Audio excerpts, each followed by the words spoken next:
Start. Hello मेरे प्यारे बच्चों, आप सभी का स्वागत है आपके प्यारे से प्लेटफॉर्म साइंस संग्रह पे। कैसे हो मेरे प्यारे साथियों? उम्मीद करता हूँ आप बहुत ही अच्छे होंगे, स्वस्थ होंगे और मस्त होंगे। प्यारे साथियों, आज की बहुत ही शानदार क्लास आपकी लगी है। आज का प्यारा सा सेशन है class 12th rainbow part 2 book से लेकर आए हूँ बच्चों। क्लास 12th उन तमाम छात्रों के लिए जो गांव गली कस्बे में पढ़े हैं, उनको लगता है कि हमारी तैयारी कैसे होगी, तो उन तमाम बच्चों के लिए बिहार की सबसे विश्वसनीय चैनल साइंस संग्रह आपके लिए प्रत्येक चैप्टर का लाइन एक्सप्लेनेशन, क्वेश्चन आंसर्स, ऐसी कई तरह की वीडियोज आपको प्रोवाइड करता है जो आपको आने वाली आगामी परीक्षा जो है 2025 में आपको बेहतर अंक लाने में पूरा मदद करेगी। प्यारे साथियों, मेरा मानना है प्यारे साथियों कि ध्यान से पढ़ें, धीरज के साथ पढ़ें, धैर्य के साथ पढ़ें, आप कामयाब जरूर होंगे। प्यारे बच्चों, आज का जो सेशन है क्लास 12 बिहार बोर्ड में जो चैप्टर है, उस चैप्टर का नाम है ओड टू ऑटम। बेसिकली तो ऐसे तो ओड का मतलब गीत होता है, लेकिन ओड कहने का मतलब ये हुआ कि कई बार गीत ना कह करके आप इसे एक छंद भी कह सकते हैं। ठीक है, कई इसके मीनिंग्स निकलते हैं। आज हम जो पढ़ने वाले हैं class 12th rainbow part 2 book से, जो आप लोग के लिए प्रिस्क्राइब बुक है, वो बुक का नाम है रेनबो पार्ट 2 और उसी से लिया गया है चैप्टर नंबर 4, जिसमें 2 पार्ट हैं, प्रोज और पोएट्री, जिसमें आज हम पढ़ रहे हैं फर्स्ट वाली पार्ट को। यानी कि फर्स्ट वाली पार्ट इन द सेंस ये मेरा हुआ कि प्रोज का मतलब हुआ पद्य, गद्य, और पोएट्री का मतलब हुआ पद्य। पद्य में आज हम लोग पढ़ेंगे चैप्टर नंबर 4 को, जिस चैप्टर का नाम है ओड टू ऑटम। क्या बताऊं इस चैप्टर के बारे में? शुरू करने से पहले मेरा मन बहुत भावुक है प्यारे बच्चों। इसलिए मैं कहा ये बात की भावुक है कि एक ऐसे कवि के बारे में पढ़ने जा रहे हैं जिन्होंने कम उम्र में बहुत कुछ हासिल किया। बच्चों, यूं ही उस उम्र में ओड टू ऑटम के जो राइटर हैं जॉन किट्स, यूं ही इस उम्र में हम खेलते हैं अपने जीवन को, शायद हम खेलते हुए गुजार रहे होते हैं। जिस उम्र में उन्होंने इंग्लैंड की दुनिया में, उन्होंने विश्व में पूरे नाम यानी साहित्य की दुनिया में नाम स्थापित कर लिया, लिटरेचर की दुनिया में नाम स्थापित कर लिया, वो है हमारे जॉन किट्स। आइए कुछ मुख्य बातें हम अपनी मुंह से, आपको अपनी मुख से हम सुनाना चाहते हैं। प्यारे साथियों, ओड टू ऑटम के बारे में आप जानेंगे। ओड टू ऑटम को लिखने वाले John Keats one of the greatest कहा जाता है बच्चों कि John Keats was one of the greatest romantic poet in literature, यानी साहित्य के क्षेत्र में सबसे महान कवियों में से एक कवि माने जाते हैं रोमांटिक के रूप में। रोमांटिक का कतई मतलब यह नहीं होता कि आप गलत सोचते हैं रोमांटिक का मतलब आप प्यार मोहब्बत समझते हैं, गलत बात है। रोमांटिक किसी भी फील्ड में हो सकता है, और ये रोमांटिक यहां पर वो है जो अपने इमोशंस के बारे में, लोगों की व्यथा के बारे में, लोगों की सच्चाई के लिए, लोगों के जो इमोशंस है उसके बारे में उन्होंने चर्चा किया है। बताया है कि सबकी अपनी अपनी खूबसूरती है, और इन सब चीजों पर उन्होंने काफी समय दिया है बच्चों। जॉन किट्स के बारे में बताया जाता है कि एक महान कवि हुआ करते थे, एक महान कवि थे बच्चों। उसका नाम मैं थोड़ा सा भूल रहा हूं, उस कवि, हाँ याद आ गया, विलियम वर्ड्सवर्थ नाम के थे, या विलियम वर्ड्सवर्थ नाम के एक और कवि थे। बताया जाता है कि वो जो वर्ड्सवर्थ कवि थे वो बहुत बड़े कवि थे, उन्होंने उनकी प्रशंसा की थी कि काफी अच्छा तुम कर रहे हो। एक होता है ना कि मान लीजिए मैं टीचर हूं और कोई महान टीचर, मैं महान टीचर तो हूं नहीं, कोई महान टीचर हो, बड़े टीचर हो और हमारी प्रशंसा करे, तो ये बड़ी बात होती है कि नहीं बच्चों? कहा जाता है कि मात्र जॉन किट्स 26 साल की उम्र में, मात्र 26 साल की उम्र में जॉन किट्स इस दुनिया को छोड़कर चले गए। बड़ा दुख हुआ उनके जाने के बाद, क्योंकि कहते हैं ना कि जैसे राजनीतिक पार्टियों से एक कद्दावर नेता चला जाता है तो बड़ी क्षति होती है, उसी प्रकार से बच्चों, उसी प्रकार से जब आपको समझना पड़ेगा कि जब कोई व्यक्ति मतलब इस साहित्य की दुनिया से चला गया तो कितना दुख हुआ। जॉन किट्स बताते हैं बच्चों कि 26 साल की उम्र में चले तो गए, लेकिन उन्होंने जो कारनामा किया, उन्होंने जो कुछ ऐसे कार्य किए जिनकी प्रशंसा आज हमारे दिलों में है। इसीलिए कहते हैं बच्चों कि उम्र लंबी नहीं, उम्र बड़ी होनी चाहिए। आज का मोटिवेशन आपके लिए एक और है कि हमेशा इंसान की उम्र लंबी नहीं, उम्र बड़ी होनी चाहिए। और उम्र का जो हवाला देते हैं ना कि हमारी तो उम्र कम है, हम इतनी सी कम उम्र में अभी क्या कर सकते हैं, कहां से रुपया कमाऊं, कहां से पैसे कमाऊं, कहां कहां जाऊं, कहां कहां भटकूं, यह गलत बात है। उम्र लंबी नहीं, उम्र बड़ी होनी चाहिए, क्योंकि मात्र 7 सालों में इतनी कामयाबी उनको मिली बच्चों, इतनी कामयाबी मिली उनको, किनको? जॉन किट्स को, जिसकी व्यथा आपको हम बता नहीं सकते। इसीलिए कहा जाता है बच्चों कि इंसान, जॉन किट्स ने कहा है, बताया है, सिखाया है, हम लोगों को समझाया है कि उम्र लंबी नहीं, उम्र बड़ी होनी चाहिए। कम समय में भी सफलता के हर वो मुकाम पाया जा सकता है। वो मुकाम जो आप पाना चाहते हैं वो पा सकते हैं। इनसे सीखना चाहिए। इसीलिए मैंने पहले कहा कि ऑड टू ऑटम के बारे में पढ़ने से पहले जॉन किट्स के बारे में जानना बहुत जरूरी है।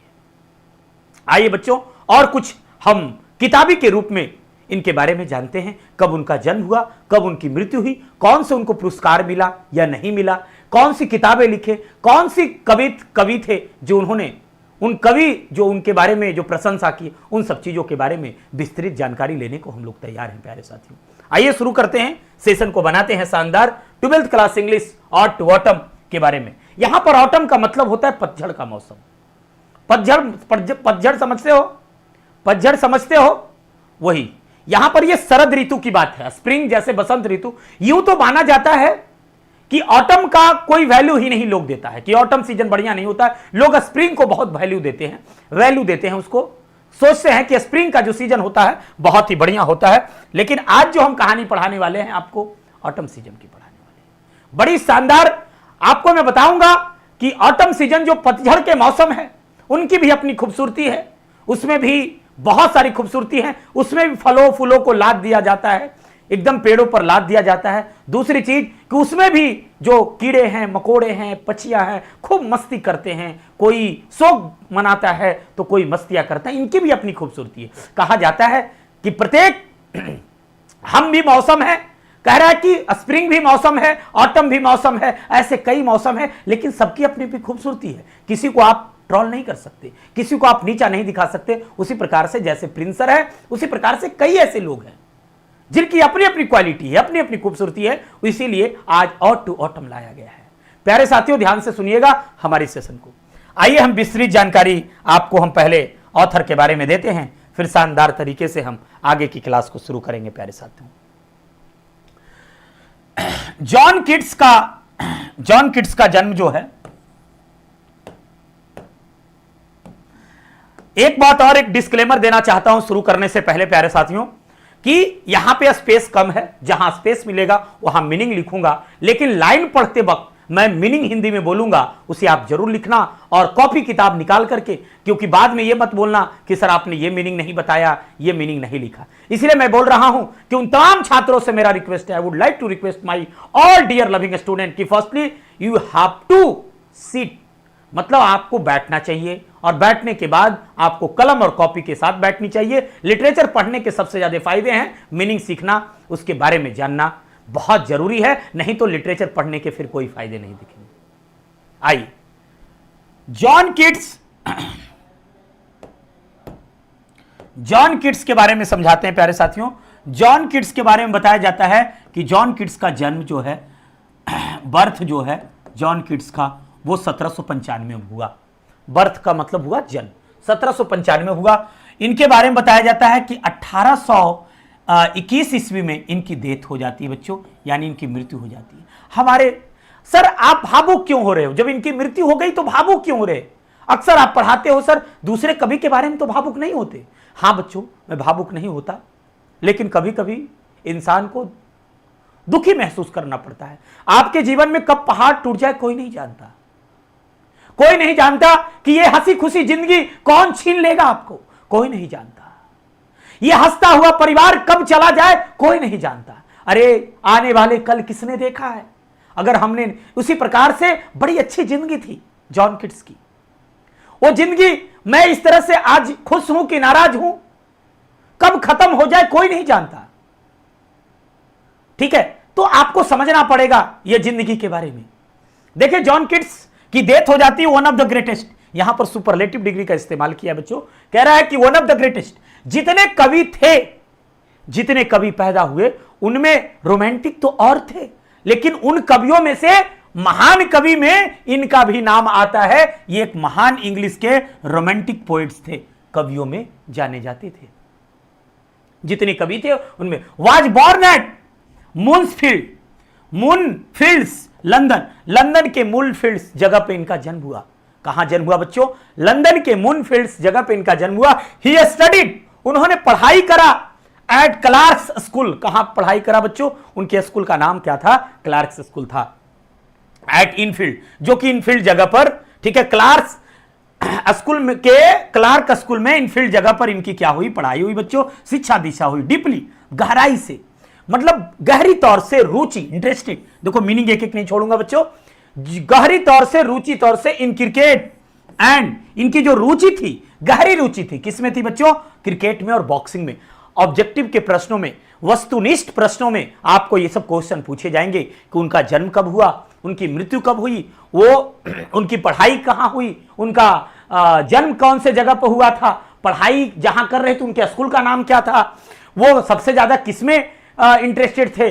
तो ये सब चीजें बच्चों आपको पूछा जाएगा। ध्यान से सुनिएगा, आपको ऑब्जेक्टिव बनाने में, वस्तुनिष्ठ प्रश्न बनाने में आपको बड़ी मदद मिलेगी प्यारे साथियों। कह रहा है कि interested in cricket and boxing he grew, यहां पर जो है ग्रीव इनटू एक फ्रेज है बच्चों, इसका मतलब होता है बढ़ना। ठीक है ना, उन्होंने पला बढ़ा, है ना। क्या हुआ बच्चों? कह रहा है कि he grew into a voracious reader. Voracious का मतलब होता है बच्चों, मैं लिख देता हूं, वोरेशियस का मतलब होता है पेटू।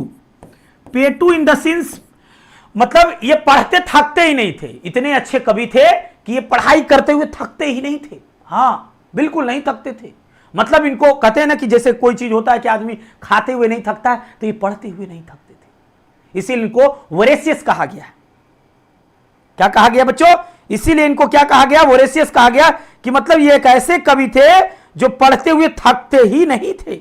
मानना पड़ेगा आपको, ये समझना पड़ेगा आपको कि ऐसे कवि के बारे में बहुत कम जानकारी दी जाती है साथियों। कह रहा है कि रीडर स्पेशली, खास तौर पे ऑफ ग्रीक मिथोलॉजी। ग्रीक का मतलब होता है, आप कह सकते हैं यूनान, उसका पुराना नाम है, ठीक है ना। और मिथोलॉजी का मतलब होता है, मैथोलॉजी का मतलब होता है पौराणिक कथाएं। जो पौराणिक कथाएं होती है, जो पुरानी परंपराएं की कथाएं होती है उसको, यानी कि ज्यादातर जो इंटरेस्ट लेते थे यूनान के पौराणिक कथाओं में, इनका काफी इंटरेस्ट था। ठीक है, इन सब चीजों के बीच वो मतलब पढ़े पले बढ़े, उनकी वो बड़ा हुए। He even started a translation of Virgil's. और बच्चों शुरुआती दौर में ये बहुत कम नॉलेज थे इनके पास, लेकिन कहता है कि उन्होंने, देखो उनकी जर्नी कैसे शुरू हो रही है। वर्गिल्स एनिड, मतलब कि एनिड बुक का नाम है। कई बार जो है लोग कह देते हैं कि एनिड लेखक का नाम है, गलत बात एकदम। ये मैं आपको दावे के साथ कर रहा हूं, पूरी तैयारी के साथ बच्चों मैं आता हूं।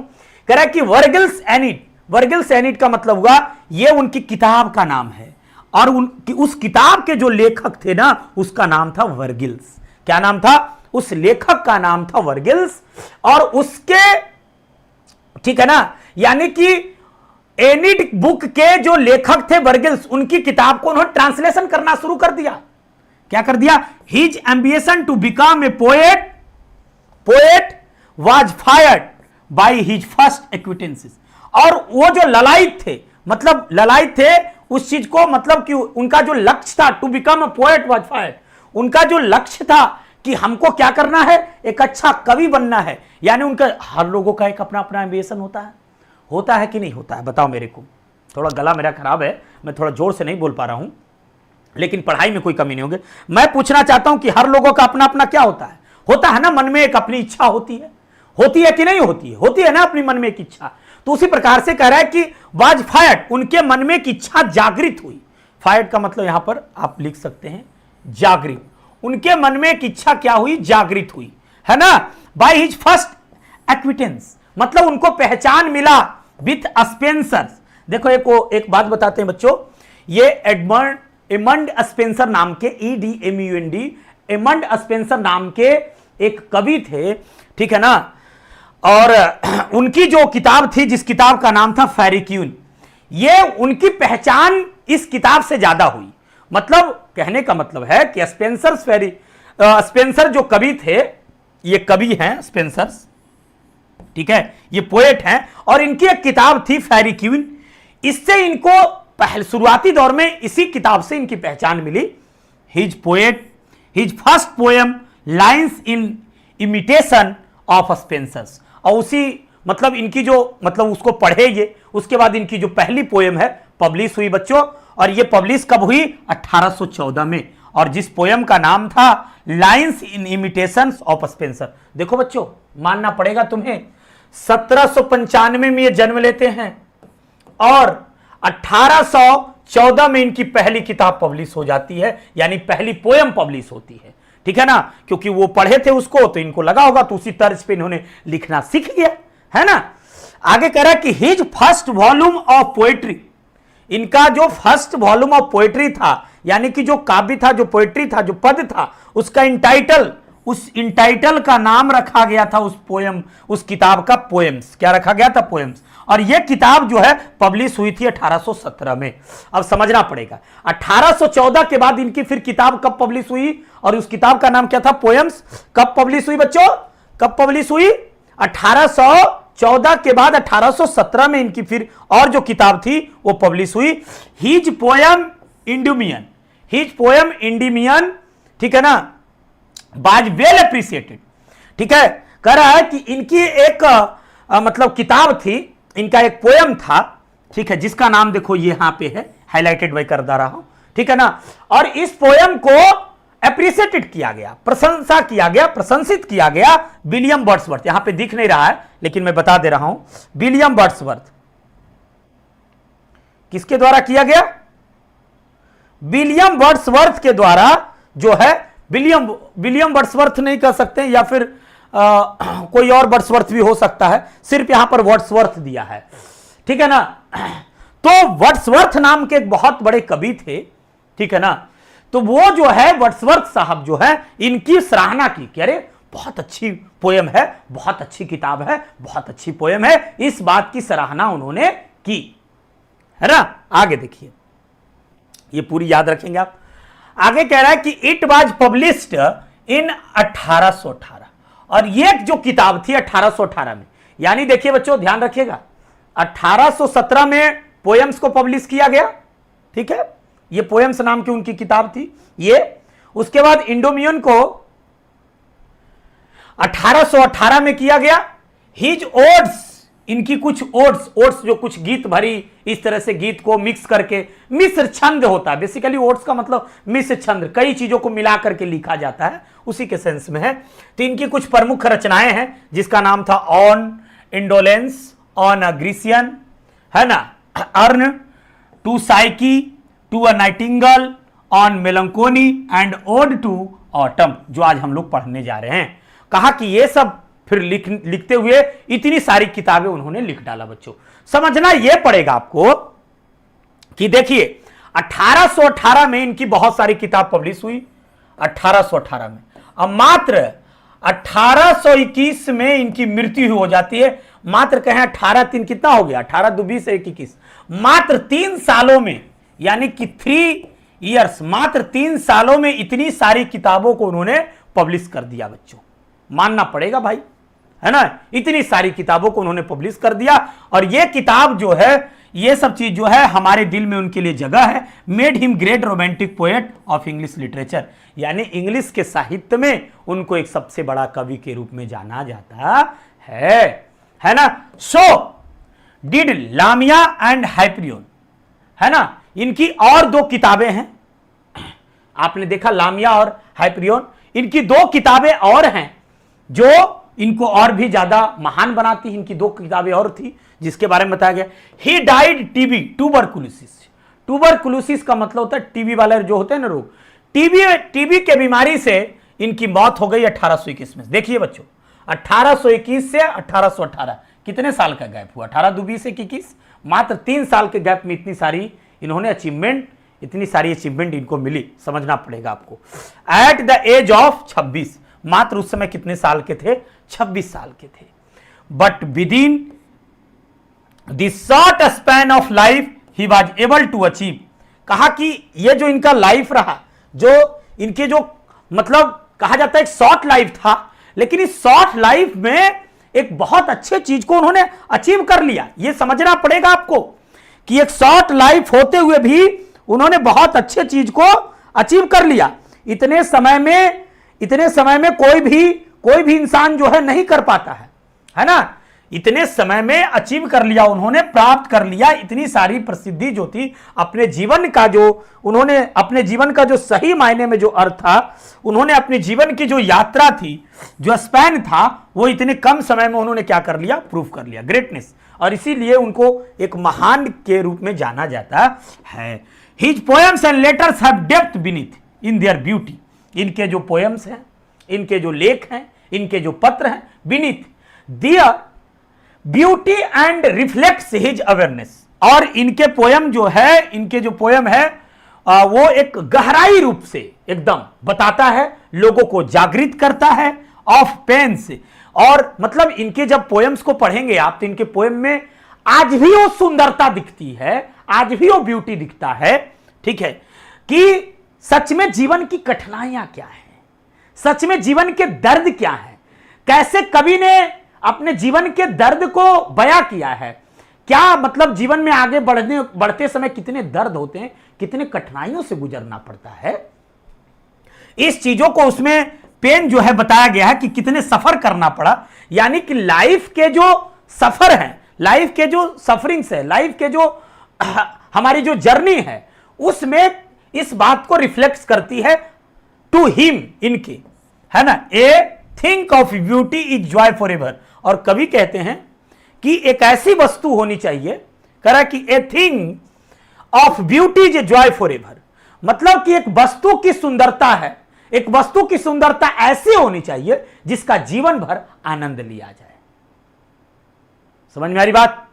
तो देखो बच्चों, कवि तो चले गए, लेकिन उनकी ऐसी कविताओं में सुंदरता थी कि सचमुच जीवन भर लोग आनंद ले रहे हैं कि नहीं ले रहे हैं। तो आपके लिए एक सीख भी है कि कोई वस्तु ऐसी होनी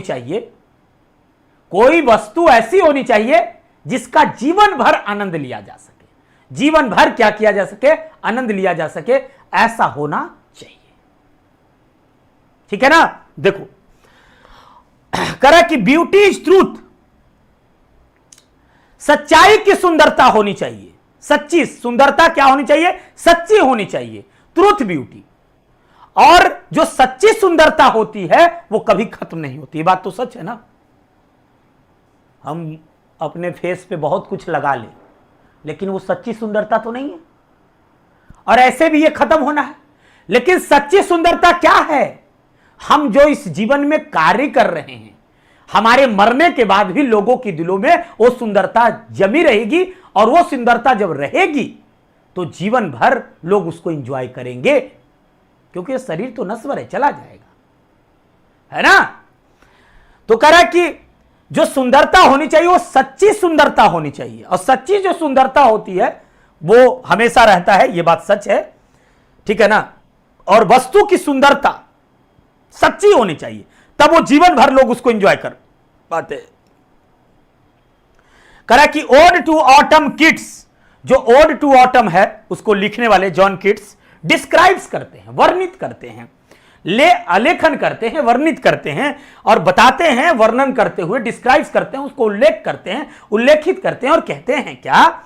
एंड कैरेक्टरिस्टिक, कैरेक्टरिस्टिक का मतलब होता है विशेषताएं, और वो बताते हैं ऑड टू ऑटम में कि प्रकृति की भी अपनी खूबसूरती है, प्रकृति की भी अपनी सुंदरता है, और हर मौसम की सुंदरता है। उसी प्रकार से जैसे स्प्रिंग सीजन की बड़ी बड़ाई की जाती है, उसी प्रकार से हर वस्तु की अपनी अपनी सुंदरता है, और अगर सच्ची सुंदरता है उसकी तो वो कभी खत्म नहीं होगा, उसको जीवन भर लोग आनंदमय हो सकते हैं उससे, ठीक है।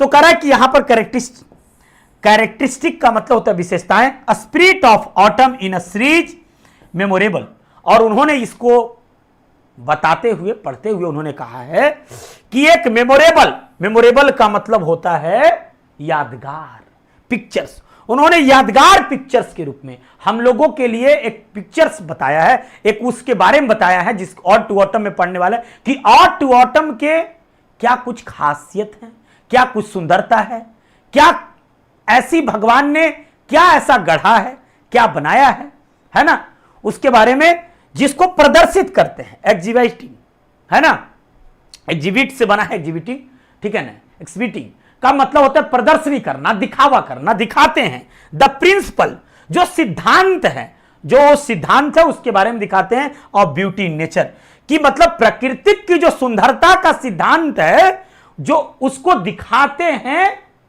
कि प्रकृति की सुंदरता का सिद्धांत को उन्होंने दिखाया है, उसकी विशेषताएं बताए हैं कि देखो प्रकृति का जो सिद्धांत है और उसकी जो विशेषता है वो क्या है। और सच में प्रकृति की जो विशेषताएं होती है ना, जो प्राकृतिक सुंदरता होती है ना, वो कहीं नहीं होती, और प्रकृति की जो सच्ची सुंदरता है वो कभी खत्म नहीं होती, उसको जीवन भर लोग उससे आनंदमय हो सकते हैं। ये बात सच है। समझ में आ रही बच्चों बात? बताओ कोई दिक्कत? यहां तक किसी को कोई परेशानी नहीं ना? चलो जी,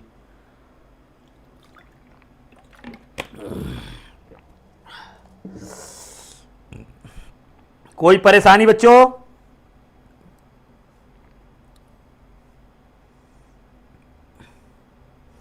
चलो बहुत सुंदर। अब आते हैं बच्चों हम लोग पोयम पे। देखो ये पोयम जो है उसको समझने की कोशिश करेंगे।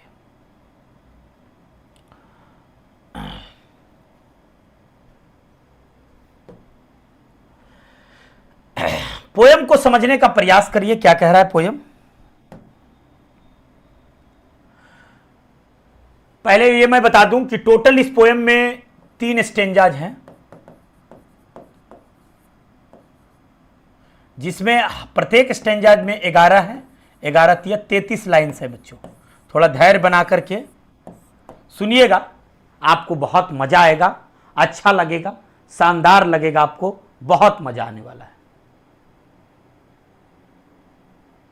ठीक है, चलिए। पोयम लंबा है सर? नहीं, लंबा क्या है, कोई लंबा नहीं है। ठीक है, अभी देखो आपको बहुत ही अच्छे तरीके से हम इसको बताएंगे। देखिए ध्यान से। कह रहे यहां पर जो राइटर है, मैं पहले इसके बारे में थोड़ा चर्चा कर लूं, उसके बाद लाइन को एक्सप्लेन करेंगे। यहां पर राइटर ने जो है, जॉन कीट्स साहब जो हैं, मौसम की सुंदरता के बारे में बताया है कि मौसम की सच में सुंदरता क्या है। मौसम जो है ऑटम का जो मौसम है, और उस मौसम में फल जो हैं कितना तह तक पकते हैं, फल फूल कैसे खिल जाते हैं, फल जो है लबालब उसमें जो रस है वो भर जाता है ना। क्या बताया है कि फल जो है लबालब भर जाता है, कैसे उसमें रस भर जाता है एकदम, है ना। उन सब चीजों के बारे में बताते हैं कि फल कितना गुद्देदार हो जाता है। इन्हीं सब चीजों के बारे में इस स्टेंजा में चर्चा करते हैं कि देखो इस मौसम में अगर सूर्य का प्रकाश पड़ जाता है तो फलों में और 4 चांद लग जाता है। पहले लाइन में कहते हैं, कवि जॉन कीट्स साहब जो हैं वो कह रहे हैं, क्या कह रहे हैं सुनिए जरा ध्यान से। कवि कह रहे हैं सूर्य से कि आओ ना, कवि कह रहे हैं सूर्य से कि आओ ना एक साजिश करें, आओ ना एक कॉन्स्पायरिंग करें, एक साजिश करें, एक योजना बनाए, है ना। एक साजिश करें कि योजना बनाते हैं। योजना किस लिए बनाए? आओ ऐसी योजना बनाए कि फलों को तह तक लाद दें, फलों पर इतना लाद दें कि पेड़ जो है उसकी टहनियां झुक जाए, फल को इतना पका दें, उसमें इतनी रस भर दें, इतनी फलों को गुद्देदार कर दें। समझ रहे हो ना।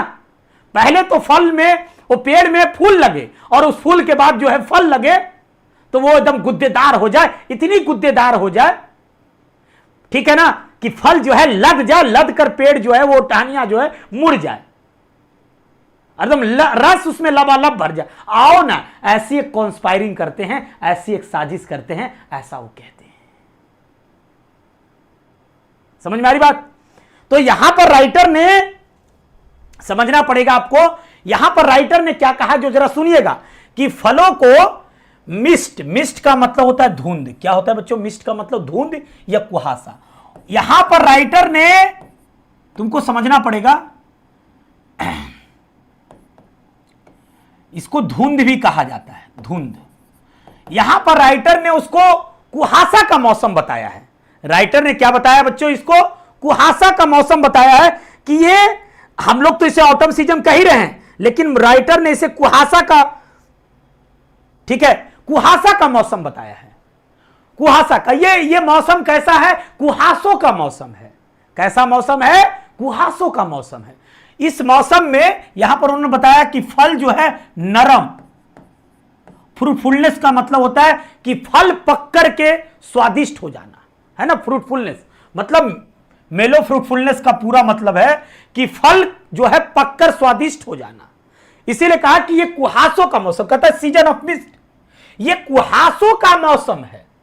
कभी ने इसे कुहासों का मौसम बताया है कि इसमें कुहासा होती है, शरद ऋतु है, पतझड़ वाली मौसम होती है, ये कुहासों का मौसम है। और इस मौसम में जो फल है ना, नरम हो जाते हैं, फ्रूटफुलनेस, एकदम पक जाते हैं, स्वादिष्ट हो जाते हैं, ठीक है ना। मेलो का मतलब नरम और फ्रूटफुलनेस का मतलब, अलग अलग अर्थ है, अपने अपने तरीके से टीचर अपने अपने अर्थ बताते हैं बच्चों। उस पर फोकस कभी नहीं करना है कि सर इसका बुक में कुछ और मीनिंग है, आप कुछ और बता रहे हो, ऐसा कुछ नहीं है। मैं कह रहा हूं कि मेलो का मतलब नरम, फ्रूटफुलनेस का मतलब फल पक जाना, स्वादिष्ट हो जाना। उसको यहां पर राइटर ने कहा कि ये फलों का क्या है ना, ये जो है मीठे फल, स्वादिष्ट फलों का मौसम है। ये मीठे एवं स्वादिष्ट फलों का मौसम है। कवि ने क्या कहा इसे? कहा कि, कवि ने कहा कि मीठे एवं स्वादिष्ट, मीठे एवं स्वादिष्ट फलों का मौसम। इसे कौन सा मौसम बताया है? नरम। ऐसे लिख सकते हो कि सर नरम भी हो सकता है, बिल्कुल नरम, मीठे, ठीक है, मीठे एवं स्वादिष्ट फलों का मौसम कवि ने इसे बताया है। क्या बताया है? कवि ने इसे बताया है कि सीजन ऑफ मिस्ट। कह रहा है क्या? सीजन ऑफ मिस्ट कह रहा है कि मीठे कुहासों का मौसम है, फलों, मीठे, नरम और स्वादिष्ट फलों का मौसम है। Close bosom friends, close bosom का मतलब होता है अंतरंग मित्र, या फिर इसे कह सकते हैं आप, क्लोज बॉजम का मतलब अंतरंग मित्र, एकदम घनी मित्रता, अंतरंग, अंतरंग मित्र, या फिर इसे कह सकते हैं लंगोटिया यार, जिगरी यार, लंगोटिया यार भी कहा जा सकता है, लंगोटिया यार। मतलब मानो कि सूर्य जो है इस मौसम के लंगोटिया यार है, और कह रहे हैं क्या? देखिए ध्यान से क्या कह रहे हैं, कह रहे हैं कि आओ ना फ्रेंड, क्लोज बॉजम, यहां पर close bosom, bosom, bosom, close bosom का मतलब होता है अंतरंग मित्र या लंगोटिया यार, ठीक है ना। कह रहे ऑफ द मैच्योरिंग सन, ए सन से कह रहे ए सूर्य आओ ना। क्या कह रहे हैं कभी? कह रहे कि ए सूर्य, ए मेरे यार, ए मेरे दोस्त, आओ ना। किस लिए भाई? किस लिए योजना बना रहे?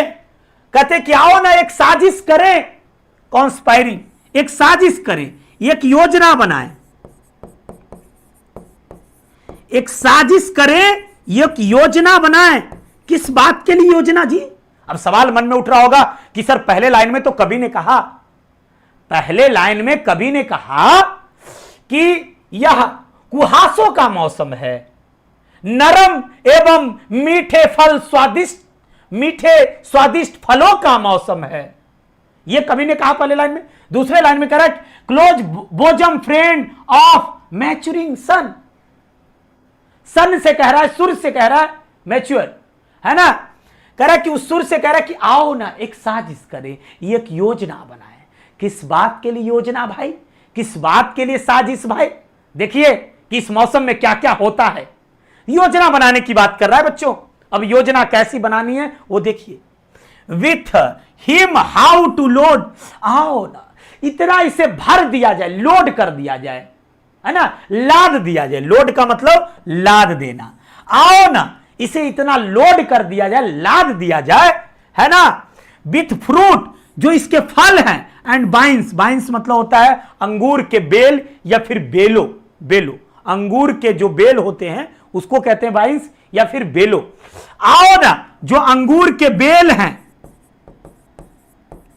जो अंगूर के बेले हैं, जो अंगूर के बेल या फिर बेलो, जो अंगूर के बेल या फिर जो बेले हैं, उसे क्या करें, उसको एकदम, उसमें एकदम रस जो है ना भर दे दो।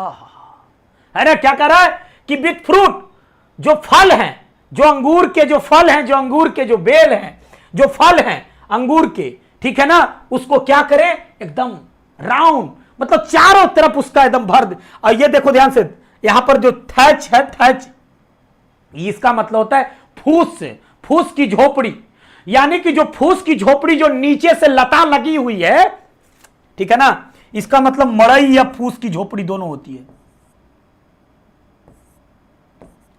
फूस की झोपड़ी या फिर मड़ई भी कहा जा सकता है, इसे क्या कह सकते हैं, मड़ई या फिर फूस की झोपड़ी, मड़ई, मड़ई, मड़ई, लोग इसको दलानी भी बोला जा सकता है, मड़ई, है ना, या फिर दलानी, फूस की झोपड़ी या दलानी। कह रहा कि आओ ना, जो फ्रूट्स लगे हुए हैं, जो फल लगे हुए हैं, और उसको क्या करें, उसको जो फूस की झोपड़ी पर जो ये फल है, जो लताएं लगी हुए हैं, जो ये बेल, अंगूर के जो बेल हैं, जो बेलों हैं, उसको एकदम भर दें, उसमें पानी इतना भर दें, लबालब कर दें। मौसम की खासियत देखिए। लेकिन जब तक तुम्हारा साथ नहीं होगा तो कैसे होगा, तुम्हारा साथ तो मुझे चाहिए ना, है ना। इतना भर दे कि टू बेंड, मुड़ जाए, क्या हो जाए, इतना भर दे कि वह मुड़ जाए।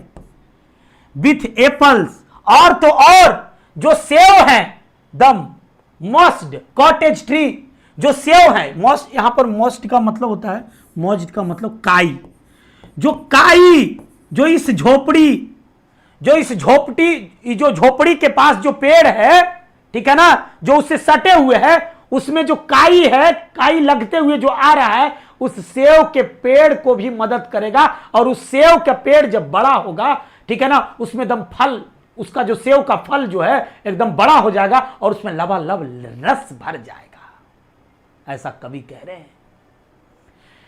इसी बात की आओ ना साजिश करें, योजना बनाएं।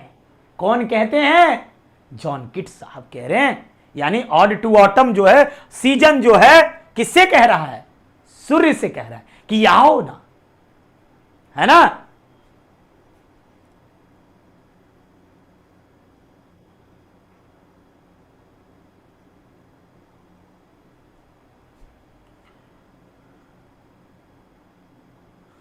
चलो आगे देखो, आगे देखते हैं बच्चों क्या कह रहा है।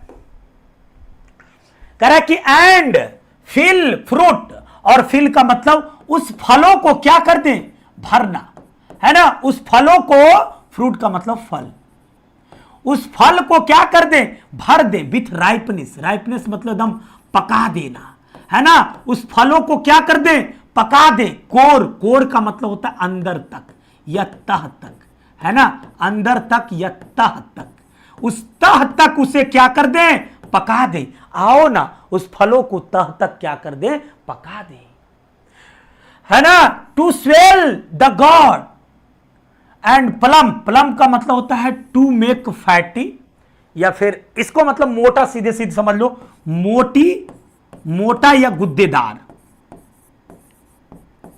गुद्दे, गुद्देदार, मोटा या गुद्देदार। कि आओ ना, इसको क्या करें, ये इतना एकदम, पहला तो कहा कि सेव के जो फ्रूट्स हैं उसको एकदम रस से एकदम भर दे, और उसके साथ रस से तो भरेंगे ही भरेंगे, साथ में क्या करेंगे। बच्चों ध्यान से पढ़ते रहो, गपशप मत करो मेरे दोस्त, बहुत इंपॉर्टेंट क्लास है आपके लिए बच्चों, ठीक है। आपके बोर्ड एग्जाम्स को देखते हुए हमने इसे लाया है, और इसे बिल्कुल भी गपशप ना करें, आप लोग मन से पढ़ते रहें, ठीक है। मन से पढ़ेंगे तो बहुत अच्छा रहेगा आपके लिए, ठीक है ना, ध्यान दीजिए, मन से पढ़ते रहिए। बहुत अच्छा, सभी के कमेंट्स में पढ़ रहा हूं, सभी बच्चे बोल रहे हैं कि सर ठीक है, कुछ बच्चे गपशप कर रहे हैं, तो ठीक है भाई, तुम्हारा अपना, तुम समझते रहो, है ना, हम क्या कर सकते हैं। देखो क्या कर आगे, करा कि आओ ना फलों को भर दें एकदम, है ना, राइपनेस, पका दे, कोर तक, अंदर तक, तह तक। है ना, और इतना उसे फुला दें, मतलब उसमें इतना रस भर दें कि वो फूल जाएगा, है ना, फुलाना, उसे इतना रस भर दें कि फूल जाए। और जो कद्दू है, कद्दू इसका मतलब क्या होता है, कद्दू, वो जो कद्दू है ना, वो एकदम मोटा हो जाए, एकदम गुद्देदार हो जाए। क्या हो जाए, मोटा हो जाए, गुद्देदार हो जाए। ऐसी भावना, ऐसी कवि की क्या है, भावना है बच्चों। देखिए, कहते हैं ना कि इस मौसम की खूबसूरती नहीं है। कैसे नहीं है, तुम ही बताओ, तुम ही बताओ कि इस मौसम की खूबसूरती कैसे नहीं है, तुम्हें हमें बताना पड़ेगा, ठीक है ना। करा कि और तो और इसके साथ और क्या करें, इसका मतलब है, जल का मतलब होता है कड़े सूखे फल, कड़े सूखे फल, जैसे अखरोट वगैरह होता है ना, कड़े सूखे फल, अखरोट वगैरह, उसी के लिए। तो करा कि आओ जो कड़े सूखे फल है उसके जो ऊपरी जो परत है उसको भी मोटा कर दे। क्या कर दें, उसको भी क्या कर दें, मोटा कर दें, है ना, कड़े सूखे फल अखरोट, उसको भी क्या कर दें, मोटा कर दें। आओ ना, उसको भी गुद्देदार बना दे। क्या बना दे, उसको भी गुद्देदार बना दे, जैसे, है ना, ठीक है, कड़े सूखे फल एकदम, उसको भी क्या कर दे, गुद्देदार बना दे। बीथ स्वीट, एकदम मीठा हो जाए अंदर तक, उसका जो बीज है वो क्या हो जाए, एकदम मीठा हो जाए। क्या हो जाए, मीठा, अंदर का बीज जो है मीठा हो जाए। आओ ना, ऐसे पकाएं कि अंदर का, इसका मतलब होता है बीज, अंदर का बीज मीठा हो जाना, अंदर का बीज मीठा हो जाना। आओ ना, ऐसे पकाएं कि अंदर का बीज क्या हो जाए, मीठा हो जाए। देखो कैसी कैसी बातें कर रहे हैं, समझना पड़ेगा कवि की भावना से, आपको समझना पड़ेगा कवि की भावना क्या है। कवि की भावना से आपको खेलना नहीं चाहिए, समझना चाहिए, है ना। और एक ऐसा सेट करें, बडिंग, बडिंग मतलब कलियां। क्या होता है इसका मतलब, कि इसकी जो कलियां है, ये कलियां, अभी इसमें कलियां जब भर जाएगी, बाद में ये कलियां क्या बन जाएगी, फूल बन जाएगी। ऐसे इतना इसको बड़ा करें, ऐसा हो जाए कि क्या हो जाए, इसकी कलियां बड़ी हो जाए, ठीक है ना, मोर, और ज्यादा कलियां आ जाए ना, स्टील मोर, इतनी कलियां आ जाए कि लेटर फ्लावर्स, बाद में जब ये कलियां फूल बने, लेटर का मतलब बाद में, जब ये बाद में ये कलियां फूल बने, फॉर द बीज, जब बाद में ये कलियां जो है ना, जब फूल बनेगी ना, पेड़ को इतना हम, तो ये इस पर जो मधुमक्खियां होगी, बीज, जो मधुमक्खी का छत्ता जो लगेगा, बीज मतलब मधुमक्खी का छत्ता, याद रखना है इसका मतलब, इसमें जो मधुमक्खी का छत्ता लगेगा वो क्या करेगा, ठीक है ना, मधुमक्खी का छत्ता ये फल के पास, उस फूल के पास आएगा और उसका रस चूसेगा, पुंकेसर वाला, और वो ले जा करके क्या बनाएगा, रस बनाएगा मधुमक्खी वाला। देखे हो ना, जो मधुमक्खी का छत्ता बनाता है और बाद में उसे गर्मी में चाटता है, तुम लोग को पता ही है ना। Until they think warm days will never cease, और कह रहा है कि मेरा तो जब तक ये जो warm days will never cease, ठीक है, तब तक ऐसा करते रहें जब तक गर्मी ना आ जाए, रुके ना, सीज का मतलब होता है स्टॉप, रुकना। आओ ना, ऐसी साजिश करें, क्या करें, ऐसी साजिश करें। देखो बच्चों, कितनी अच्छी बात कहा है उन्होंने, कवि ने। आगे देखते हैं और क्या कहते हैं कवि, कवि की भावना को समझते हैं। चलो बहुत बढ़िया। सर मेरा लैपटॉप वाला क्लास का प्रॉब्लम। बच्चों मन से पढ़िए, बातचीत नहीं करिए, ठीक है, बातचीत करेंगे तो दिक्कत होगा आपके लिए। देखिए कितना शानदार तरीके से हम जो है क्लास देख रहे हैं, है ना, समझ रहे हैं। चलो बहुत बढ़िया, सुंदर। और गपशप करने से कोई फायदा तो है नहीं, है ना। आगे देखिए, आगे कह रहा है कि फॉर समर, इतना अभी फल कलियां भर दो, बाद में फूल बन जाए और उस फूल में इतना रस भर जाए कि जब मधुमक्खियां चूसे ना, और बाद में जब मधुमक्खियां छत्ता लगाए, तब क्या हो जाए, यहां पर ओभर है, ओभर, ठीक है ना, ओभर ब्रिम्ड, ब्रिम्ड का मतलब होता है लबालब, लबालब, लबालब भरना को ब्रिम्ड कहते हैं, ठीक है। मतलब एकदम इतना भर दे कि जब मधुमक्खियां का छत्ता जब वहां पर ले जाए तू लबालब भर दे, लबालब एकदम। एंड देयर क्लैमी सेल्स, और उस समय में एकदम ठंडा ठंडा, समझ रहे हो ना, कह रहा है कि, और उसके जो सेल्स, सेल्स का मतलब यहां पर छिद्र है, मतलब जो मधुमक्खी के छत्ता में नहीं देखे हो, मधुमक्खी का छत्ता, यहां पर सेल का मतलब वो नहीं है।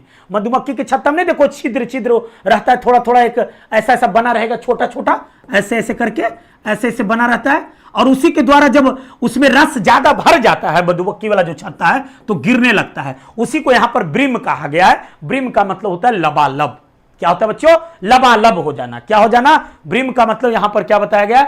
लबालब हो जाना। समझ रहे हो ना बात को? चलो बहुत बढ़िया बहुत बढ़िया।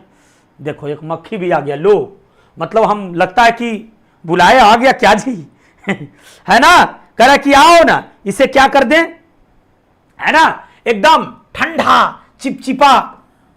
और वो देखा एकदम, ऐसे लोग कहता है कि मध खाने से बहुत ठंडा करता है। यहां पर क्लैमी का मतलब एकदम चिपचिपा कर दे उसे, चिपचिपा, जहां लगेगा एकदम चिपचिपा जाएगा, है ना। उसे क्या कर दे? For summer has over brimmed their clammy cell, है ना, उसे एकदम चिपचिपा चिपचिपा हो जाए। हु है। अब देखो यहां पर जो है दूसरा ये स्टैंजा है बेटा, यहां पर ये खत्म हो गया, अब दूसरा स्टैंजा यहां से शुरू हो रहा है, स्टैंजा 2। यहां पर स्टैंजा 2 जो है कंपेयर किया गया है एक वुमेन से, एक औरत से तुलना की गई है उसे, एक औरत की तरह। उसे किसी से कंपेयर किया गया है? एक औरत से कंपेयर किया गया है। क्या कंपेयर किया गया है एक औरत से? जरा सुनिए कि कंपेयर क्या किया गया है औरत से, उसे सुनना पड़ेगा तुम्हें, है ना। देखिए औरत से क्या कंपेयर करते हैं, किस तरीके से कवि जो है इस मौसम को, यानी कि ये जो मौसम है उस मौसम को कैसे कंपेयर कर रहे हैं, जरा सुनिए। देखिए क्या कर रहा है। चलो थोड़ा मैं पानी पी लेता हूं।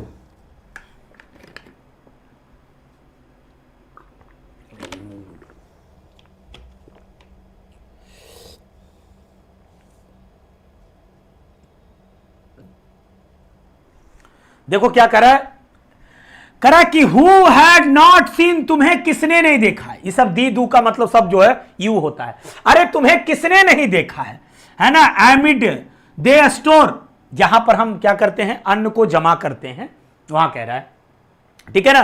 तुम्हें किसने नहीं देखा है, तुम कहां नहीं पाई जाती हो, ठीक है, तुम तो हर जगह अवेलेबल हो। कभी ने इसे औरत की तरह बताया है। तुम्हें किसने नहीं देखा है, तुम तो हर जगह क्या होती हो, पाई जाती हो, है ना।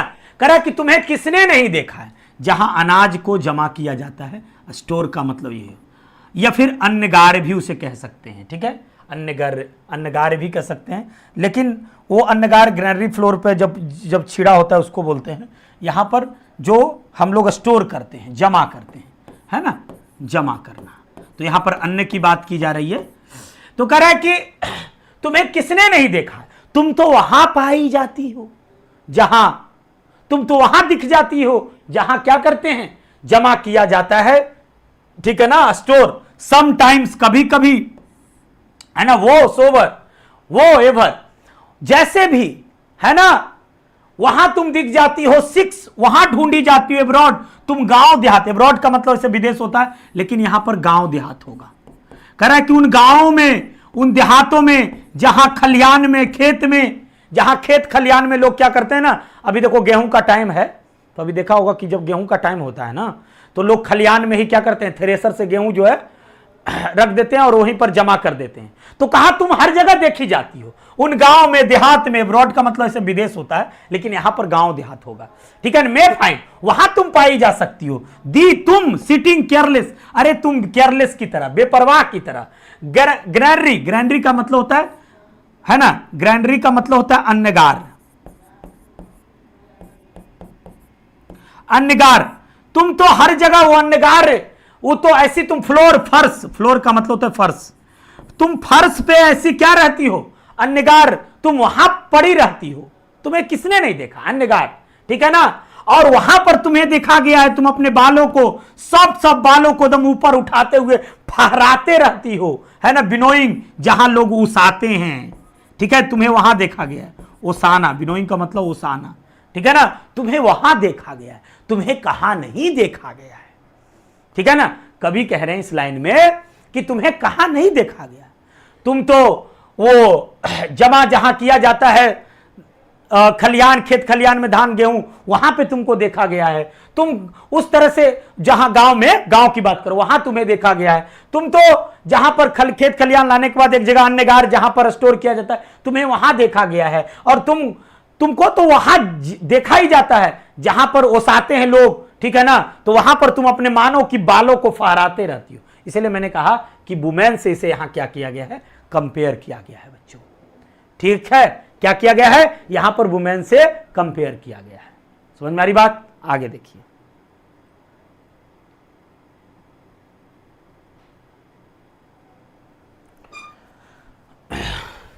चलो आगे कह रहा है कि ऑन ए हाफ रिप फर, फौरों का मतलब होता है क्यारी। क्यारी समझते हो?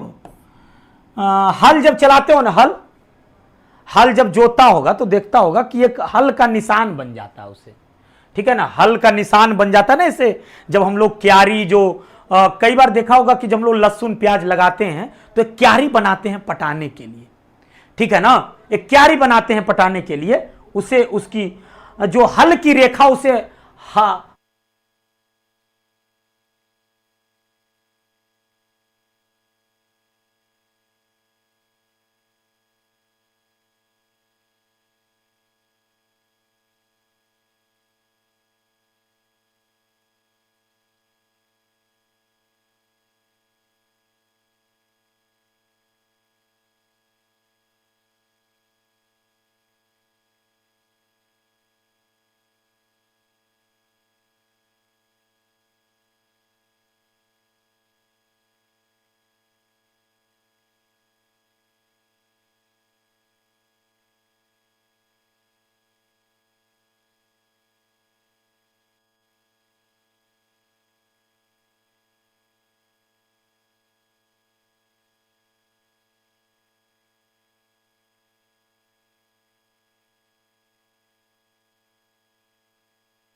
ठीक है। चलो अब जा रहा है बच्चों साउंड, एक बार मैं चेक कर लेता हूं। साउंड जा रहा है बच्चों?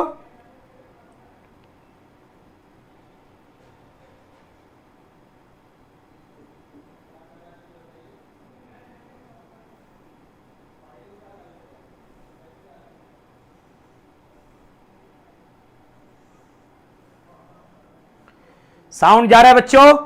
बताएंगे एक बार सब लोग।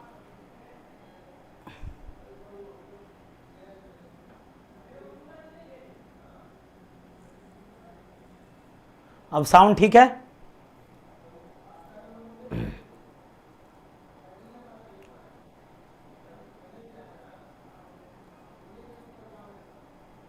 चलो बहुत बढ़िया।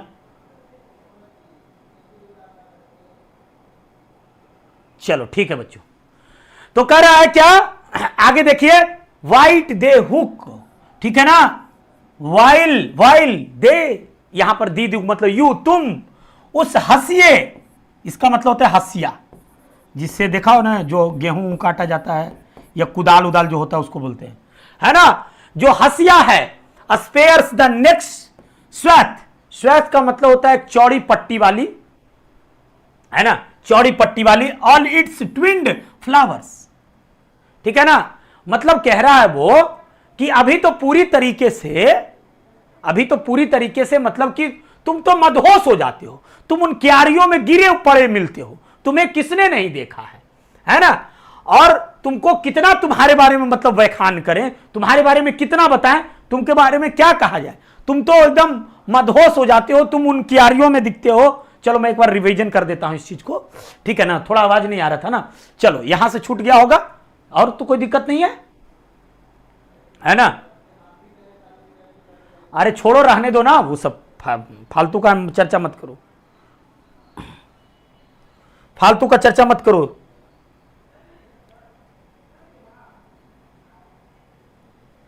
ठीक है, कभी कभी तो जो ट्विन फ्लावर्स होते हैं, जो कभी कभी जो ट्विन फ्लावर होते हैं, जो चौड़ी पट्टी वाली, वो तो वहीं पर तुम खड़े के खड़े रह जाते हो, जो ट्विन फ्लावर होते हैं, जो खड़े फ्लावर होते हैं, जो फूल होते हैं, वहां तुम खड़े दिखते हो।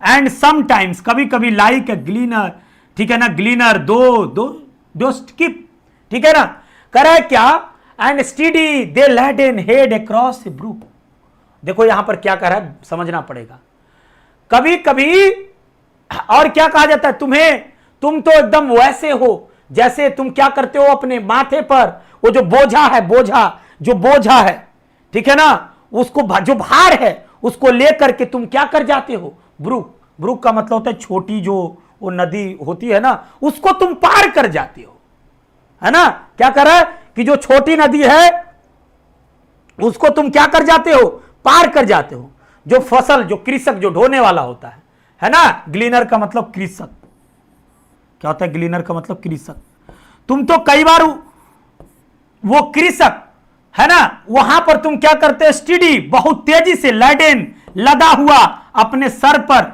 उस जो ब्रुक है, जो छोटी जो नहर है, जो नदी है, ठीक है ना, उसको तुम क्या करते हो, पार कर जाते हो, है ना, इसका मतलब होता है स्मॉल फ्लो ऑफ वाटर, जहां पर छोटी सी वाटर बहती है, स्मॉल फ्लो ऑफ वाटर, वहां पे तुम्हें उसको तुम बड़ी तेजी से पार कर जाती हो, लैडेन, लदा हुआ अपने माथे पर, है ना, कभी कभी इस टाइप से तुम करती हो, कृषक जो ढोने वाला होता है, तुम वहां पर बड़ी तेजी से पार कर जाती हो, उस जो जहां से छोटी वो नदियां जो बहती है उसको तुम पार कर जाती हो, लदी हुई, तुम्हें कहां नहीं देखा गया है। और by A cider press, cider press मतलब होता है जहां से वो अंगूर का, सॉरी, वो जो एप्पल होता है ना, एप्पल जो एप्पल का जूस निकलता है, वहां के बारे में बोल रहा है साइडर प्रेस, है ना, जो एप्पल का जूस होता है वहां के बारे में बोल रहा है कि जो कभी तो तुमको साइडर प्रेस, जिस मशीन से एप्पल का जूस निकाला जाता है ना, उसको कहते हैं साइडर प्रेस, ठीक है ना, कहा कि तुम्हें वहां भी देखा गया है, ठीक है ना, एप्पल से जूस निकालने वाले मशीन को साइडर प्रेस कहते हैं, है ना, एप्पल से निकालने वाली मशीन, एप्पल से जूस निकालने वाली मशीन, है ना, कह रहा है कि भी बड़े ही साहस के साथ, बड़े ही तुम उसे क्या करते हो, वहां पर तुम बैठे रहते हो और देखते रहते हो उसे बड़े ही साहस के साथ, धैर्य के साथ, पेशेंट है ना, यहां पर पेशेंट का मतलब रोगी नहीं, धैर्य, ठीक है ना। कह रहा है बड़े ही तुम धैर्य के साथ दो watches the last oozings hours an hour, और घंटों तक जो उस बूंद, जो धीरे धीरे जो बूंद की रिसाव होती है, जो बूंद बूंद गिरता है, तुम वहां पर घंटों घंटों तक बैठे रहते हो और उसे तुम वॉच करते रहते हो, देखते रहते हो, है ना, ऐसा वो कह रहा है, ठीक है ना। इसका मतलब होता है बाहर निकलने वाली बूंद या रिसाव, अगर एक वर्ड में कहेंगे तो रिसाव होगा, रिसाव, या फिर बाहर निकलने वाली बूंद, ठीक है ना, बाहर निकलने वाली बूंद। जो रिसाव है, जो देखता होगा ना, जो जूस ऐसे ऐसे करते हैं उसके बाद, ठीक है, वहां पर एक हल्का हल्का बूंद गिरते रहता है, तुम वहां पे, है ना। अब यहां खत्म हो गया, स्टेंजा 3 चलते हैं यहां से।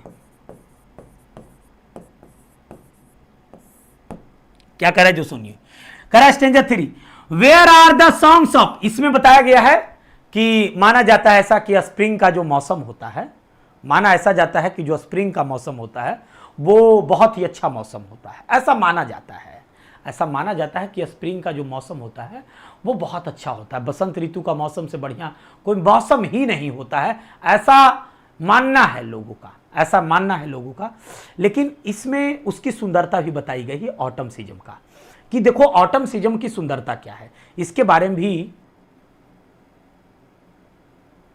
ठीक है, उसके बारे में भी हम लोग जानकारी प्राप्त करते हैं, ठीक है।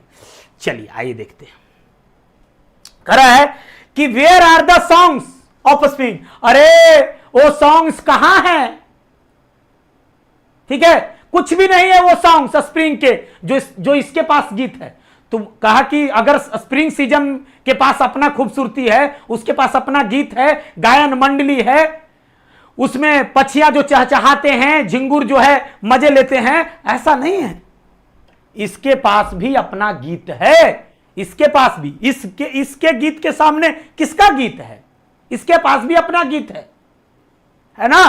तो कह रहा है कि ए वेयर आर दे, अरे कहां है वो, स्प्रिंग सीजन को के बारे में कहा गया, स्प्रिंग सीजन के बारे में, कि जो लोग कहते हैं इसके पास भी अपना है, कुछ भी नहीं, तुमको परेशान होने की जरूरत नहीं, तुम चिंता क्यों करते हो, तुम्हारे पास भी अपना गीत है, तुम्हारे पास भी अपनी खूबसूरती है, तुम्हारी भी अपनी प्रसिद्धि है ना। थिंक नॉट देम, उनके बारे में मत सोचो, है ना। म्यूजिक ट्यूब, जिसके पास, उसके पास अगर म्यूजिक है, कई गुना ज्यादा तुम्हारे पास म्यूजिक है। क्या कह रहा है कि उसके पास अगर म्यूजिक है, उससे कई गुना ज्यादा जो है तुम्हारे पास म्यूजिक है। माना जाता है कि स्प्रिंग सीजन बहुत ही अच्छा मौसम होता है, लोगों का ऐसा मानना है, और ऑटम सीजन को उतनी तवज्जो नहीं दी जाती, लेकिन यहां कवि ने ऑटम सीजन की खूबसूरती के बारे में, ऑटम सीजन की खूबसूरती, जो ऑटम सीजन का जो खूबसूरती है उसके बारे में कवि ने चर्चा किया है बच्चों। देखिए क्या कह रहा है, while barred clouds bloom the soft dying, ठीक है, इसका मतलब होता है सॉफ्ट डाइंग डे का मतलब, जब देखा होगा कि जब शाम ढलने वाली होती है, जब सूरज की किरणें गिर जाती है, उसको गोधूली भी कहा जा सकता है, उसी टाइप के जो मतलब सॉफ्ट डाइंग डे, मतलब अब दिन गिरने वाला होता है। गांव में देखा होगा एक कहावत कहता है, पता है तुमको गांव में कहावत, कि अब दिन गिरने वाला है हो तो उसकी ने एक अजब सी किरण होती है, अजब सी एक लालिमा दिखती है। देखो तुम लोग, पता है तुम लोगों को कोई बात, किसको किसको पता है जरा बताओ, ये बात तुम लोग देखा हो कि अब दिन गिरने वाला है, जब दिन गिरता है ना तो एक अजब सी लालिमा होती है उसमें, मतलब थोड़ा सा एकदम अजीब लगेगा वो देख करके, तुमको लगेगा कि क्या कुछ, तो ये खूबसूरती देखो बताई जा रही है उस मौसम की, कि उस मौसम में ऐसे होता है ना। जो शाम का समय होता है, धीरे धीरे जो दिन ढल जाता है, उसके बारे में कहा गया, धीरे धीरे दिन ढल जाना, दिन का ढल जाना, है ना, उसी को कहा गया यहां पर सॉफ्ट डाइंग डे, मतलब धीरे धीरे दिन जो है ढल रही, मतलब अब सूरज की प्रकाश जो है कम रही है ना, उसी के बारे में कहा गया है, उसी के बारे में लिखा गया यहां पर, है ना। तो कह रहा है कि जो इसका मतलब होता है बाधित करना, क्लाउड्स ब्लूम, ठीक है ना। अब जो बादल हैं, मतलब जो बादल हैं वो खिल रहे हैं, यानी क्लाउड्स ब्लूम जो है वो खिल रहे हैं, यानी कहने का मतलब है कि अब धीरे धीरे सूर्य की प्रकाश गिर रही है, यानी कि वो जो मतलब बादल जो है वो प्रकाश की किरणें को ढक रही है, ठीक है, और धीरे धीरे शाम ढल रही है और वो जो है एक अलग कलर में बदल देता है। देखो आगे लिखा है इस बात को, वो अलग एक कलर में करा कि and touch the stubble plains, अब वो मतलब प्लेन्स जमीन को टच करने वाला है, एंड रोजी, मानो यह जो ह्यू का मतलब यहां पर कलर होगा,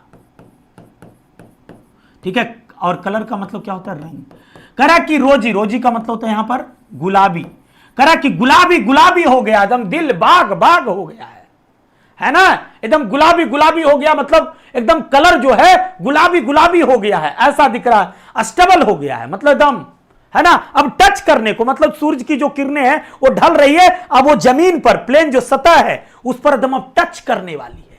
क्या करने वाली है, एकदम टच करने वाली है ना। मानो कि अब धीरे धीरे शाम होने वाली, रात हो जाएगी, लेकिन उसके जो पहले का जो समय है, जो गोधूली का समय है, जो शाम में ढल जाता है सूरज का प्रकाश, वो जो थोड़ा थोड़ा जो बदलता है, जो कलर बदल जाता है, देखा होगा तुम लोगों ने, हल्का सा कलर बदलेगा, और वो उसी के बारे में कवि जो है यहां पर चर्चा कर रहे हैं बच्चों, है ना, उसी के बारे में कवि जो है चर्चा कर रहे हैं। चलो बहुत सुंदर, ठीक है।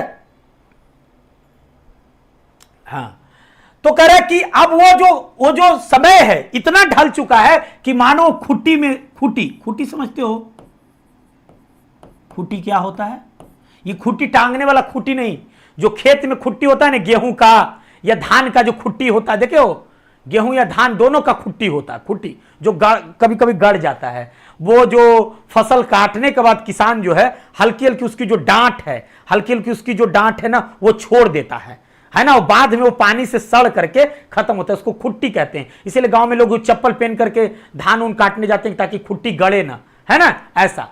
तो कह रहे कि वो जो है ना एकदम उस खुट्टी में टच करने वाला है अब समय, मानो कि अब समय धीरे धीरे ढल चुका है और एकदम जो रंग है कलर बदल रहा है, गुलाबी गुलाबी एकदम हो गया, कलर एकदम बदल रहा है। ये मौसम की खूबसूरती है बच्चों, ये समझना पड़ेगा। देखो कितना अच्छा मौसम की खूबसूरती, बताओ अच्छा है कि नहीं मौसम की खूबसूरती, मौसम की खूबसूरती कैसा है ना। चलो करा कि देन इन वेलफुल, है ना, क्वेर, इसका मतलब है कि कोलाहम यानी कहने का मतलब हुआ कि जो कोलाहम है, जो मतलब ये रोने अब बिलख रहा है, क्या कर रहा है, बिलखना, इसका मतलब है बिलखना।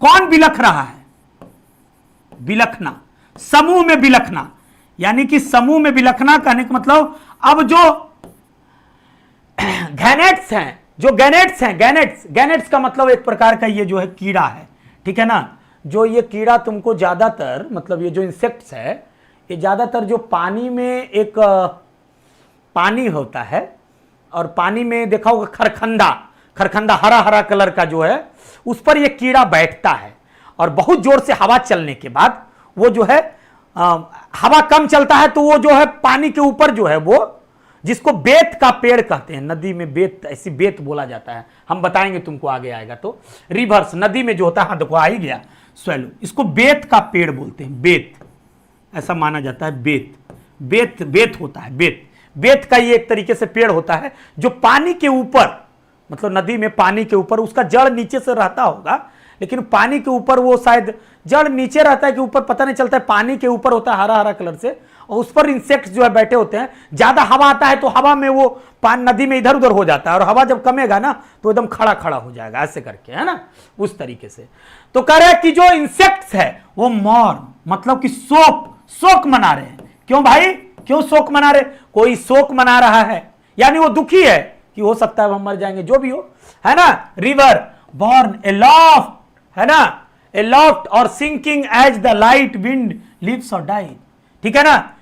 अब क्या है वहां पर, वो उसी प्रकार से वो क्या हो रहा है, अब जो धीरे धीरे जो है, जब लाइट हल्की, जब मतलब हवाएं जब हल्की होती है तो वो क्या होता है, उठ जाता है, और जब हवाएं तेज से करती है तो वो डूब जाता है। यहां पर मरना डूबना नहीं होगा, मतलब डूब जाना और उगना। ये बेत वाली पेड़ की जो खासियत होती है वो होता है, जो नदी में बेत पाया जाता है ना, उसके बारे में। एंड फुल ग्रोन, बढ़ना, लैम्स का मतलब होता है मेमना, क्या होता है, लैम्स का मतलब मेमना, है ना, और ब्लीट का मतलब होता है मेमियाना, लेमना की जो आवाज है, मे मी आना, ठीक है। और हिली बॉर्न का मतलब होता है जो पहाड़ी क्षेत्र से, जो पहाड़े के किनारे वाली जो जगह होती है उसको बॉर्न कहते हैं। पहाड़ के किनारे वाली जगह, पहाड़ के किनारा कह सकते हैं, ठीक है ना। ये वही कह रहा है कि जो लेमना है, देखो कोई शोक मना रहा है, कोई शोक में डूबा हुआ है, तो लेमना जो है ना जोर जोर से मेमिया रहा है उस पहाड़ी के किनारों में। देखा होगा जब पहाड़ के किनारा में अगल बगल में जा करके तुम आवाज लगाएगा तो उससे रिटर्निंग आवाज मिलता है कि नहीं मिलता। हम लोग बचपन में इस तरह से खूब। तो ये मौसम की खूबसूरती है बच्चों। आगे देखिए क्या है मौसम की। हेज क्रिकेट्स, जो झिंगुर है ना, जो झिंगुर है, जो झिंगुर जो है ये बड़ा बड़ा टाइप से थोड़ा होता है। जो झिंगुर है, सिंह, झिंगुर गा रहा है, and now with treble soft, एकदम सॉफ्ट ट्रेबल, मतलब एकदम एक दो बार नहीं, मतलब ऐसा गा रहा है जैसे कि एकदम आवाज जो है एकदम कोलाहल कर रहा है। तो देखो बच्चों यहां पर खूबसूरती है कि कोई गा रहा है, कोई शोक मना रहा है, कोई मेमिया रहा है। यह मौसम की खूबसूरती है। कैसे कहते हो कि मौसम की खूबसूरती नहीं है जी? इस मौसम की तो अपनी खूबसूरती है। ऐसा मौसम है ही नहीं कहीं, इतनी खूबसूरती है इसकी बच्चों, है ना। मतलब एकदम सॉफ्ट, सॉफ्ट मतलब एकदम मुलायम, है ना, एकदम मुलायम। ट्रेबल का मतलब त्युगना, एकदम त्युगना, जोर से एकदम क्या कर रहा है, गाना गा रहा है, एकदम सॉफ्ट मुलायम आवाज जो है बड़ी सॉफ्ट एकदम आ रही है ना। और यहां पर रेड ब्रेस्ट, रेड ब्रेस्ट एक प्रकार की जो है ये रॉबिन नाम की पक्षी होती है। ऐसे रॉबिन दोनों जगह पाया जाता है। यहां पर जो रॉबिन है ये इंग्लैंड वाली पक्षी है, ठीक है ना। इसका जो ब्रेस्ट होता है मतलब छाती, रेड का मतलब लाल और ब्रेस्ट का मतलब छाती, ठीक है ना। इसकी जो छाती होती लाल होती है। ये भी एकदम भिसिल आवाज दे रहा है फ्रॉम ए गार्डन क्रॉफ्ट, है ना। एक कोने से, एक कोने से, एक कोने से क्या कर रहा है, क्रॉफ्ट का मतलब यहां पर कोना होगा। यह भी एक कोने से क्या कर रहा है, जो रॉबिन पक्षियां है वह भी एक कोने से आवाज दे रहा है। कोई शोक मना रहा है, तो कोई मेमिया रहा है, तो कोई गाना गा रहा है, तो कोई जो है कोना से क्या कर रहा है, भिसिल बजा रहा हो, आवाज मार रहा हो, सीटी मार रहा हो, ऐसी आवाज आ रही है। इस मौसम की खूबसूरती है बच्चों, है ना। एंड गैदरिंग, और जो स्वैलो पक्षियां हैं, जो जिसको गौरैया कहते हैं, स्वैलो नाम की जो चिड़िया है, गौरैया पता नहीं गौरैया ही होता है क्या होता है। स्वैलो नाम की जो चिड़िया है वो गैदरिंग मतलब एक जगह जमा हो गए हैं उन लोग, है ना। जमा होने के बाद ट्विटरिंग, चहचहा रहे हैं इन द स्काई, आसमान में। ये खूबसूरती है बच्चों इस मौसम का। तो कौन कहता है कि सिर्फ स्प्रिंग के पास ही खूबसूरती है? आज कवि ने साबित कर दिया कि स्प्रिंग के पास ही नहीं, ऑटम सीजन के पास भी, है ना, ऑटम सीजन के पास भी अपनी एक खूबसूरती है जो हमने बताने का प्रयास किया है बच्चों। तो देखिए यहां पर सीजन जो ऑटम को था वो तीन तरीके से, पहले फलों के बारे में पकाने की बात की, दूसरी बार इसे औरत की तरह समझाया है, औरत की तरह बताया है कंपेयर करके, तीसरे बात इसकी खूबसूरती पर चर्चा की है कि इस देखो इसमें कितने कीड़े मकोड़े, पशु पक्षी सब कितने आनंदमय हैं, है ना। तो ये अपनी खूबसूरती है इसकी। तो ऐसा कहना गलत होगा।